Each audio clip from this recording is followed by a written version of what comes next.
Mary McLean and the St. Patrick's Day Parade by Steven Kroll, illustrated by Michael Dooling. This is the title page. For Magical Abigail, for Graham's mom, Jane, Rachel, Lisa, and all the little leprechauns. Mary McLean's father was a potato farmer in Ireland. When the crop began to fail year after year, when the potatoes came up out of the ground healthy and almost at once turned black and rotten, the McLeans had to give up their little thatched hut in Donegal. In the fall of 1849, Mary, her parents, her older brother Danny, and her baby sister Megan packed what they could and sailed to America. The ship was big and wide, but traveling steerage, they were tightly packed together below decks. Each day their only food was a bowl of pork and beans and a cup of water. The journey took 8 weeks, and there were terrible storms. Everyone wondered if they would make it. Finally, the ship arrived safely at the battery on the southern tip of Manhattan Island. Mary's father found a room. It was in a dark basement on James Street in Lower Manhattan. The family crowded in. It was very damp and cold, and the smell of cooking lingered all day long. Even worse, everyone had to sleep in the same bed. Soon after, Mary's father found a job as a laborer on the docks. Her mother got work as a maid in the mansion on Fifth Avenue. Mary and Danny started school, and baby Megan spent the day with their neighbor, Nellie O'Reilly, and her 3 children. Almost everyone in the crowded basements, dugout cellars, and tenements of James Street was Irish, and walking around after school, Mary began hearing stories.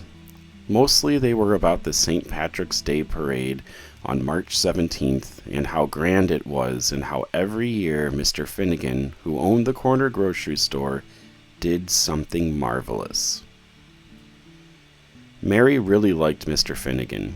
She asked Nellie O'Reilly about what he did on St. Patrick's Day. "Oh yes," said Nellie, rocking baby Megan in her lap. "And it's a wonderful sight to see, girl. Mr. Finnegan has a special cart all trimmed in green and gold and a long green cloak, and he rides with his dog Fergus, driving 2 white horses and looking like a real Irish hero. He's the most special event in the parade, and everyone loves him for it and wouldn't miss it for the world." Mary imagined Mr. Finnegan in his cart. The next moment, she knew that what she wanted most was to ride with him in the St. Patrick's Day Parade. The following day, she went to see him in the store. He was standing behind the counter. He didn't look like an Irish hero now. He just looked like old Mr. Finnegan. Beside him, as usual, lay Fergus, the same sleepy Irish wolfhound she had seen before. Mary marched bravely to the counter. "Mr. Finnegan," she said, "next year I want to ride with you and Fergus in the St. Patrick's Day Parade." Mr. Finnegan smiled. "Well now, my girl, that's a pretty steep request. No one has ever ridden with me before. You'd have to do something pretty important for me even to consider it. But let me see, if you found a perfect shamrock, I might change my mind." Mary looked out at the icy street. Where in all of wintry, snow-covered Manhattan could she find a perfect shamrock? She ran home. That night after dinner, she told her parents what Mr. Finnegan had said. Her father settled down in their one chair. He said, "Can't say I know how you'd find such a thing, except by magic, of course." Then he began a story of the old country, of a merchant and a mischievous leprechaun, and how the merchant had captured the leprechaun and was about to make off with his crock of gold when he made the mistake of turning away. "You know," said Mary's father, "you can't ever take your eyes off a leprechaun. If you do, he will escape. And that's exactly what happened to the merchant. Mary's father was a very good storyteller, but Mary was very tired. I'd never have let that leprechaun escape, she said as he finished. Then she fell asleep between her mother and her brother in the big bed. The next morning, Danny scoffed at the idea of Mary ever finding a shamrock in the snow. 2 years older, he had refused to continue school and was selling newspapers with a bunch of other newsboys on Broadway. He stormed out the door, making a mean face. "You wait," Mary shouted after him. "I'll find one." In the afternoon, she went down to the ferry slip on Catherine Street. She loved watching the ferries steaming to and fro on the East River. Watching them helped her to think. Shamrocks always turned up in fields of grass. Even though it was covered in snow, there was lots of grass in City Hall Park. Surely she could find a shamrock there. She went up Madison Street and across William and found herself in the park. There was almost no one on the paths. Mary walked all around looking at the snow. Every so often she knelt down and dug through to the dry grass beneath. She looked and looked until the sun began going down and her back hurt. No shamrocks. Exhausted, ready to give up, she collapsed on a bench. Just then she heard a tap, tap, tapping nearby. She followed the noise. Crouching under a hedge near City Hall was a tiny old man in a cocked hat and a leather apron. He was tapping the heel back on his shoe with a little silver hammer. Mary walked right over. "I thought leprechauns stayed in Ireland," she said. The leprechaun grinned. "There are so many Irish in America now. I had to see the place. I'm going all the way to California as soon as I fix this shoe. I don't want to miss the gold rush." Mary took a deep breath.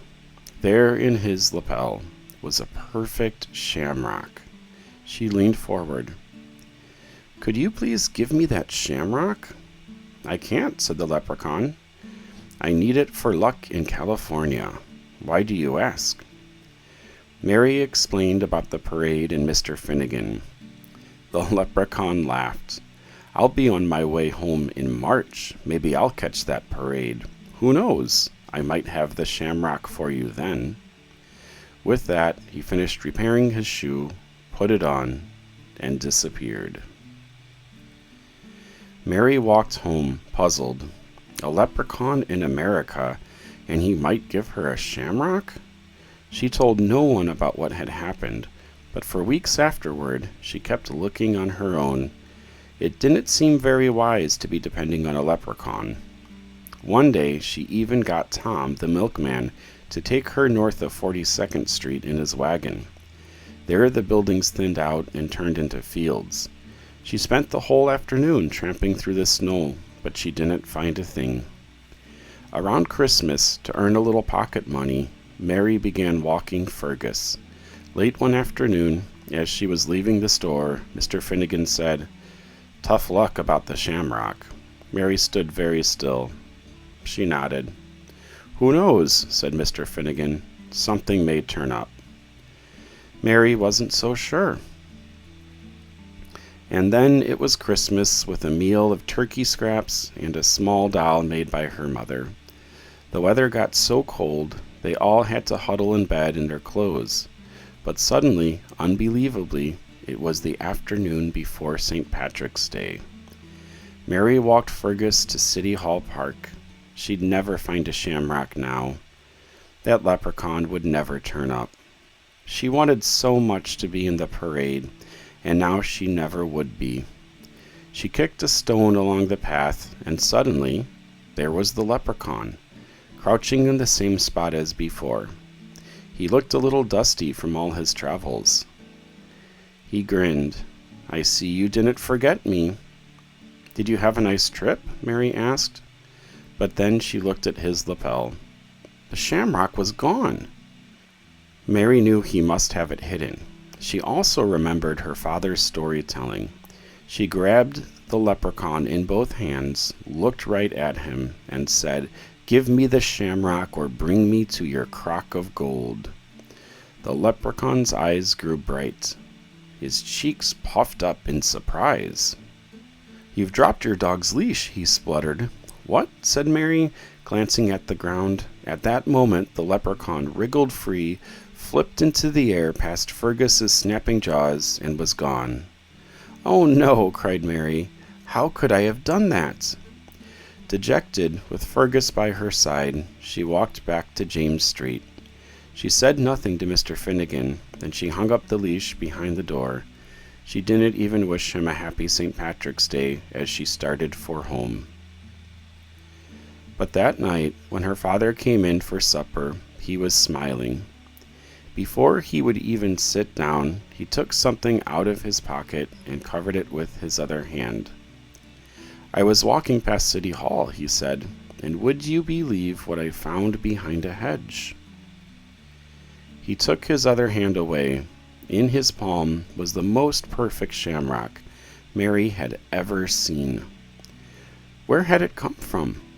Was it the leprechaun? "Oh, Daddy," Mary said. "It's for you, daughter. You'll be able to ride with Mr. Finnegan now." The next day, Mary's parents took Danny and baby Megan to the St. Patrick's Day parade on Fifth Avenue. Behind the police barricade, they listened to the bands and the sound of marching feet. There were rows and rows of policemen, and group after group carrying Irish and American flags. And then there was Mr. Finnegan. He was sitting in his cart, driving the two white horses. The cart was covered in the green drapery fringed with gold, and Mr. Finnegan himself was dressed in a wreath of oak leaves and his long green cloak trimmed with gold and green. Behind him, sitting on a mat, was Fergus, and beside Fergus stood Mary McLean, smiling the biggest smile anyone had ever seen. Author's note: while all the characters and events in this story have been made up, they are based, with the exception of the leprechaun, of course, on life as it was lived by Irish immigrants in New York City in the 1850s. Under British rule, the potato had been Ireland's principal crop. Between 1845 and 1849, a blight that spread from America caused the Great Potato Famine. The effects of the famine lasted until 1855. During that time, more than 1 million Irish fled to American shores. Many settled on James and Pike Streets in Lower Manhattan, streets that today are part of an industrial and financial district. No one knows when the first St. Patrick's Day parade took place in America, but by the 1850s there was one in most major cities. The biggest and boldest was always in New York. The parades are part of the joyful side of a holiday that is at once festive and religious and demonstrates the pride of the Irish while celebrating the patron saint of Ireland. St. Patrick himself was born in the British Isles, probably near the modern city of Dumbarton, Scotland, around 385 AD. The Roman Empire had conquered Great Britain 3 centuries before, and St. Patrick's father, Calpurnius, held an important position with the Roman government. When Patrick was 16, he was kidnapped and sold into slavery in Ireland. 6 years later, he escaped and devoted himself to God. Eventually, as a bishop, he returned to convert the citizens of Ireland to Christianity. It is said that he used the 3-leaved shamrock, symbol of the green of Ireland, to teach the Trinity. The day that honors St. Patrick is not his birthday, but the day he died. The many myths that surround him help make his celebration even more colorful.